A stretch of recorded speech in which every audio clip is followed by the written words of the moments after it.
கனவே கலையாதே படத்தின் மூலமாக தமிழ் சினிமாவில் அறிமுகமானவர் தான் இயக்குனர் வே கௌதமன்.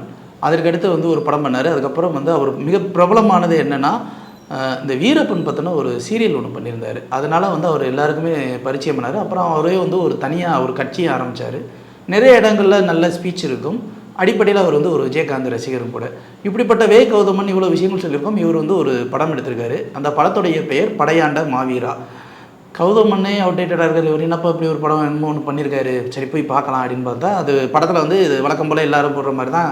இப்படத்தில் வரும் சம்பவங்கள் அனைத்தும் கற்பனை, யாரையும் எவரையும் குறிப்பிடுவனர் இல்லை, எந்த சாதி மதத்தினரையும் குறிப்பிடுவன இல்லை அப்படின்லாம் வந்து கொட்டெழுத்தில் எழுதிட்டு படத்தில் வந்து ஒரு விஷயத்தை என்ன சொல்கிறாங்கன்னா, ஒரு என்கவுண்டர் ஸ்பெஷலிஸ்ட்டு, ஒரு சாதாரண இன்ஸ்பெக்டரு என்கவுண்டர் ஸ்பெஷலிஸ்ட்டு அவர் வந்து அரியலூர் டிஸ்ட்ரிக்டில் மாற்றுறாங்க. அரியலூர் டிஸ்ட்ரிக்டில் போய் உன்னோட மெயின் டாஸ்க் என்ன அப்படின்னு பார்த்தீங்கன்னா, அங்கே வந்து ஒருத்தர் இருக்கான், அவனுடைய பேர் காடு வெட்டி குரு. அந்த காடு வெட்டி ஊரில் அந்த குரு ஒரு பெரிய ஆள், ஒரு குரல் கொடுத்தா போதும் ஒட்டுமொத்த ஊரே நிற்கிது. திடீர்னு யாராவது ஒருத்தன் புதுசாக முளைச்சி வந்தால் அது அரசியல் கட்சிக்கும் ஆபத்து, அதிகாரிகளும் ஆபத்து. அதனால் வந்து முளைக்க விடக்கூடாது அப்படிங்கிற ஒரு விஷயத்த சொல்கிறாங்க. இப்போ சொன்ன உடனே என்ன ஆகும், சரி சார் நான் எப்படியாவது அதை முடிச்சிடலாம் அப்படின்னு இங்கே வராரு. இங்கே வந்து அவர் என்கொயரி பண்ணலான்னு வரும்போது பார்த்தீங்கன்னா, அந்த இடத்துல சாய்தினா போலீஸ் ஸ்டேஷனில் வந்து ஒரு பெண் வந்து வராங்க. அவருக்கு பிரச்சனை. அந்த பிரச்சனையை வந்து பேசுறதுக்காக வரும்போது அவங்க அப்பாவை அப்படி வெளியில் இளவரசி அனுப்பிச்சுட்ற போயிடுவார். அவர் பேர் முத்துராமலிங்கம். ஸோ முத்துராமலிங்கம் வந்து அவர் வெளியில் கூப்பிட்டு போகிறாரு. இந்த இடத்துல வந்து அந்த பெண் இருக்கும்போது அந்த பெண்ணுக்கு வந்து வழக்கம் போல் மாணவங்க படுத்துறதுக்கு வர காட்சி வரும் இல்லையா. இப்போ இந்த பெண் எல்லாத்தையும் தப்பிச்சு போய் வெளியில் போவார் இல்லையா. அப்போ உடனே ஒரு ஹீரோ இன்ட்ரோடக்ஷன் வரும் இல்லையா. இன்ட்ரோடக்ஷன் வந்த உடனே அவர் கூட்டிகிட்டு வந்துடுவார்ல. கூட்டிகிட்டு வந்த உடனே ஒரு பெரிய ஃபைட் இருக்கும்ல. இது எங்கேயே கேட்ட மாதிரி இருக்கே அப்படின்னா, சமீபத்தில் வந்த கேப்டன் பிரதான படத்தில் கேப்டன் விஜயகாந்தோடைய இன்ட்ரோடக்ஷன் சீனே அதுதான். அதே சீனையை வந்து இவர் கொஞ்சம் எக்ஸ்டெண்ட் பண்ணி வேறு மாதிரி ஒன்று பண்ணி வச்சுருக்காரு. இதை நான் எங்கேயோ பார்த்துக்கணும் யோசிக்கும் போது தான் எனக்கு தெரிஞ்சு, நீ விஜயகாந்த் ரசிகராக இருக்கலாம், அதுக்கு அதே மாதிரியே காலை சொல்லட்டிலாம் அடிக்கிறாரு. ஏடே எங்கள் அப்பா அப்படின்னு சொல்லிட்டு நம்மளும் பார்த்து முடிச்சுட்டு அந்த பொண்ணையும் காப்பாற்றி அனுப்பிச்சி விட்ருவார். அனுப்பிச்சி விட்டோடனே அதில் ஒரு டைலாக் பேசுவார், காலனி பொண்ணுன்னா உனக்கு அப்படியா அப்படின்னு சொல்லி கேட்பார். இலக்காரம் போச்சா, எங்கள் ஊர் பொண்ணை தொட்டாலும் விட்டுவே மண்ணை தொட்டால் விட்டுன்னு அடித்தோடனே இப்போ அந்த ஊரில் ட்ரான்ஸ்ஃபர் வாங்கிட்டு வந்த அதிகாரி இவரை பற்றின எல்லா விஷயத்தையும் கேட்கலாம் அப்படின்னு சொல்லி கேட்குறாரு. அப்போ இவருடைய வரலாறு சொல்கிறாங்க, இவருடைய தாத்தா காலத்து வரலாறு, அப்புறம் இவருடைய அப்பா என்ன பண்ணார், அப்புறம் இவருடைய என்னன்றது சொல்கிறாங்க. எப்படியாவது இவர் வந்து கங்கணம் கட்டிட்டு இவர் அழிக்கணும்னு நினைக்கிறாரு. அதே சமயத்தில் இவர் வந்து ஊர் மக்களுக்கு நல்லது செய்யணும் அப்படின்னு போராடிக்கிட்டு இருக்காரு.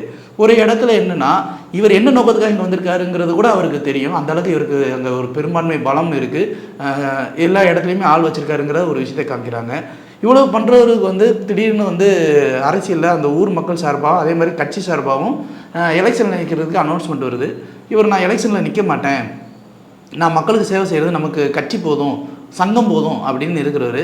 உடனே வந்து என்னென்னா இவருக்கு ஒரு அழைப்பு வருது. எங்கன்னா சத்தியமங்கலம் காட்டிலேருந்து சந்திரகாலத்தில் வீரப்பன் கூப்பிட்டு வந்து, நீ அதெல்லாம் வந்து எலெக்ஷன் நிற்கணும்யா, எப்படி எனக்கு வந்து இங்கே சந்தன காட்டுக்குள்ளே ஒரு இது இருந்துச்சோ அதே மாதிரி முந்திரி காட்டில் நீ ஒரு வீரப்பனாக இருக்கணும்யா அப்படின்னு சொல்கிறாரு. சொன்னோடனே ஐயா நீங்கள் சொல்லிட்டீங்கன்னா நான் கண்டிப்பாக நிற்கிறையா அப்படின்னு சொல்லி அவர் எலெக்ஷனில் நின்று அதுக்கடுத்து ஜெயிக்கிறாரு. ஜெயிக்கிறதுக்கு அப்புறம் வந்து என்னென்னா, ஒரு பக்கம் வந்து அரியலூர் சிமெண்ட் ஃபேக்ட்ரியில் நடக்கிற நிறையா ஸ்கேமு, 5 அடின்னு சொல்லிட்டு 50 அடி 60 அடி வரைக்கும் ஆழத்தில் நோண்டுறது. இன்னொரு பக்கம் நெய்வேலியில் அந்த என்எல்சியை வந்து எக்ஸ்டெண்ட் பண்ணுறேன்னு இருக்கிற கிராமங்களாம் ஆக்குபை பண்ணி அபகரித்து இந்த மக்களுக்கு சொத்து அப்படின்னு சொல்கிறது. இது ரெண்டையுமே நடுவில் போராடி இவர் வந்து அதை எல்லாத்தையும் மீட்டெடுத்து கொடுத்தாரா இல்லையா அப்படிங்கிறதான் படையாண்ட மாவீரா படத்துடைய ஒட்டுமொத்த கதையுமே. இவர் பேசிக்காக இயக்குனர் அப்படின்னும் போது வந்து மேக்கிங் வைஸில் நம்ம குறை சொல்ல வேண்டிய அவசியமே இல்லை, ஓகே. பட் நீங்கள் கதையை வந்து ஒருத்தவருடைய பயோபிக் எடுக்கிறீங்க அப்படின்னா அந்த பயோபிக்காக எடுக்கணும் இல்லையா. நீங்கள் அதில் கற்பனை கலந்துருக்கோம் அப்படின்றீங்கன்னா அவருடைய பேரை கூட நீங்கள் வேறு மாதிரி சித்தரித்து கூட அது நமக்கு ரிசம்பிளன்ஸ் தெரிகிற மாதிரி நம்ம பண்ணியிருந்துருக்கலாம். பட் இது என்ன அப்படின்னா, நாங்கள் உண்மையும் சொல்லுவோம் ஆனால் உண்மை இல்லாமலும் சொல்லுவோம் அப்படிங்கிற மாதிரி, ஏன் பூசின மாதிரி இருக்கும் ஆனால் பூசாத மாதிரி இருக்குங்கிற மாதிரி ஒன்று பண்ணி வச்சுருக்காங்க. சரி இதாவது பரவாயில்ல. இவங்க வந்து ஏதோ ஒரு ஜாதி பேர் வந்தோடனே நீங்கள் அந்த சாதி, நாங்கள் நெருப்புலேருந்து வந்த சாதிடா அப்படின்னு ஏதோ ஒரு டைலாக்லாம் ஒன்று வரும். சரி, நீங்கள் ஒரு படம் எடுக்கிறீங்க, அந்த படத்தில் ஒரு சாதிய பின்புலம் இருக்குது அப்படின்னா அது தவறு கிடையாது. எல்லாருமே வந்து எந்த சாதிய பின்புலம் இல்லாமல் வானத்துக்கு வந்து குதிக்கிறது கிடையாது. எல்லாருக்கும் ஒரு சாதிய பின்புலம் இருக்கும், அது ஒரு அடையாளம் அங்கமாக ஏதோ ஒரு இடத்துல அது தெரியத்தான் செய்யும், அதில் குறை கிடையாது.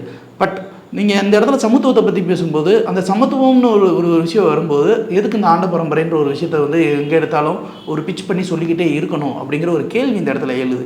இந்த கேள்வி எழுதுறதுனால என்ன ஆகுதுன்னா, நீங்கள் ஒட்டுமொத்தமாக ஒரு நல்ல கதையை சொல்ல வரும்போது இந்த மாதிரி ஒரு விஷயத்த சொல்லி இந்த படத்தை யாருமே பார்க்க விடாம பண்ணிட்டீங்களே அப்படிங்கிற மாதிரி தான் கோவம் வந்துச்சு. ஏன்னா இந்த இடத்துல மன்சூர் அலிகான் ஒரு ரோல் பண்ணியிருப்பார். மன்சூர் அலிகானுக்காக போராடுற ஒரு போராளி அவங்க அப்பா சமுத்திரகனி ஒரு ரோல் பண்ணியிருப்பாங்க. அந்த ஒரு பாண்டிங்லாம் நல்லா இருக்குது அப்படின்னும் போது அது வேறு மாதிரி இருக்கும்.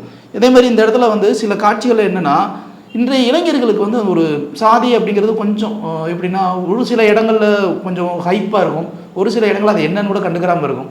இந்த படத்தை ஒரு வேளை பார்க்கும்போது என்ன ஆகுனா, சம்டைம்ஸ் வந்து இவ்வளவு ஒரு வன்முறை இதெல்லாம் ஏதோ ஒரு இடத்துல தூண்டி விட்டுருவாங்களோ அப்படிங்கிற ஒரு பதட்டத்தை தான் எனக்கு இது கொடுத்துச்சு. என்ன பதட்டம் அப்படின்னா, எல்லா இடத்துலையுமே பழி வாங்குறது வந்து யதார்த்தமாக நடக்கிற ஒரு விஷயந்தான். ஆனால் பழி வாங்குறது அப்படிங்கிறது ஒரு தனிப்பட்ட குடும்பத்துடைய பகை. அதை வந்து ஒரு ஊர் பகையாவையோ ஒரு பெரிய சாதி பகையாவோ காமிக்கிறது எவ்வளோ பெரிய அபத்தம் அப்படிங்கிறது இதை பார்க்கும்போது எனக்கு தெரிஞ்சது. இதில் வந்து நீங்கள் ஒருத்தவரை வந்து யாரோ ஒரு சாதி தலைவர் அவர் நல்லவராக இருப்பார்னா கண்டிப்பாக நல்லவராக தான் இருப்பார். அந்த சமூகத்துக்காக போராடி இருக்கார், அவர் கண்டிப்பாக ஒரு போராளி தான். அந்த போராளியோடைய உண்மைத்தன்மையை நீங்கள் சொல்லும்போது அது எல்லாராலையும் ஏற்றுக்கொள்ளப்படும். அப்படி அந்த போராளியோட உண்மைத்தன்மையை நீங்கள் சொல்லாமல் அதை விட்டுட்டு மற்ற விஷயங்களை வந்து ஒரு ஹீரோயிசம் காட்டுற அப்படின்னு சொல்லி சில விஷயங்களை தப்பு பண்ணுறது வந்து பார்க்குறதுக்கு ஏற்புடையதாக இல்லை. இது என்னென்னா, ஒரு பயோபிக்கு உண்டான அந்த அம்சங்கள் எல்லாமே இல்லாமல் போனால் தான் ஒரு பெரிய வேதனைக்குரிய விஷயம். ஏன்னா நம்ம அந்த சைடில் போய் விசாரிக்கும் போது, அவரை பற்றி விசாரிக்கும் போது நிறைய நல்ல விஷயங்கள்லாம் சொல்லியிருக்காங்க. அந்த நல்ல விஷயங்களெல்லாம் வந்து இன்னும் நிறைய சொல்லியிருந்திருக்கலாம். இந்த வன்முறையாட்டங்கள் மற்ற விஷயங்களெல்லாம் அது கொஞ்சம் குறைச்சிருந்துருக்கலாம். ஆனால் அதை வேறு விதமாக சித்தரித்து வேறு விதமாக ஒன்று பண்ணி அந்தவருக்குன்னு ஒரு மரியாதை இருக்கு இல்லையா, அந்த ஒரு தலைவருக்குன்னு ஒரு மரியாதை இருக்குல்ல, இந்த தலைவர் இல்லை எந்த தலைவராக இருந்தாலும் ஒரு மரியாதை இருக்கும் இல்லையா, அந்த மரியாதையை வேறு விதமாக ஒன்று யோசிக்க வச்சுற மாதிரி ஒரு பண்ணிட வேண்டாம் அப்படிங்கிறத எனக்கு இந்த படம் பார்க்கும்போது தோணுச்சு. இது அவாய்ட் பண்ணியிருந்துருக்கலாம், பட் எனிவேஸ் இருந்துச்சு. அப்புறம் அந்த படத்தோடைய நடிகர் கௌதமனை பற்றி நம்ம பேசி ஆகணும். அவர் விஜயகாந்த் ஃபேனுன்றதுக்காக சும்மா கேப்டன் விஜயகாந்த் மாதிரியே வந்து வசனம் பேசுகிறதும் அதே மாதிரி நடக்கிறது, இந்த செந்தூர பாண்டிக்கு ஒரு ஜோடி கூட அப்படிங்கிற மாதிரி ஆடுறது, இதெல்லாம் வந்து என்னென்னா படம் பார்க்கும்போது வந்து ஏதோ விஜயகாந்த் வந்து இந்த நிறைய ஆடலும் பாடலும்லாம் பார்த்தீங்கன்னா ஒவ்வொரு நடிகர்களை வேஷம் போட்டு வந்து வந்து பேசுவேன் தெரியுமா, ரஜினி மாதிரி சிவாஜி மாதிரி அண்ணல் பரப்பாசனங்கள்லாம் பேசுவேன் தெரியுமா, அது மாதிரி இவர் வந்து எங்கேயோ ஏழை ஜாதி விஜயகாந்த் உள்ளே புகுந்துட்டார் போல், அது ரொம்ப பிடிச்சி போச்சு போல். ஏழை ஜாதி விஜயகாந்த் கேப்டன் ரசிகர், அதனால் கண்டிப்பாக இதுக்குள்ளே உள்ள வரட்டும்டா அப்படின்றதுக்காக ஒன்று பண்ண மாதிரிச்சு. எங்களால் அந்த இடத்துல கௌதமன் அப்படிங்கிற ஒரு நடிகரை பார்க்க முடியல, விஜயகாந்தோட ரிசம்பிளன்ஸையும் இமிட்டேஷனை தான் பார்க்குற மாதிரி இருந்துச்சு. ஸோ எங்களை பொறுத்த வரைக்கும் பழையாண்ட மாவீரா இதில் இவங்க வந்து இதை நான் சாதி படமாக பார்க்கல, இது ஒரு படமாக நான் பார்க்கும்போது இதில் சாதியத்தை வேணும்னே திணிச்ச மாதிரி இருந்துச்சு. இதெல்லாம் கட் பண்ணியிருந்தாங்கன்னா இது ஒரு நல்ல படமாக கூட இருந்துறதுக்கு வாய்ப்பு உண்டு. ஆனால் எல்லாத்தையும் திணிச்சதுனால எல்லாராலும் பார்க்கக்கூடிய ஒரு படமாக இருக்கா அப்படின்னா அது ஒரு பெரிய கேள்விக்குறி தான். லைக், ஷேர் அண்ட் சப்ஸ்கிரைப் பண்ணாதவங்க இப்பவே சப்ஸ்கிரைப் பண்ணிருங்க. எங்களோட அப்டேட்ஸ் உங்களுக்கு வரணும்னா பெல் பட்டனை பிரஸ் பண்ணுங்க.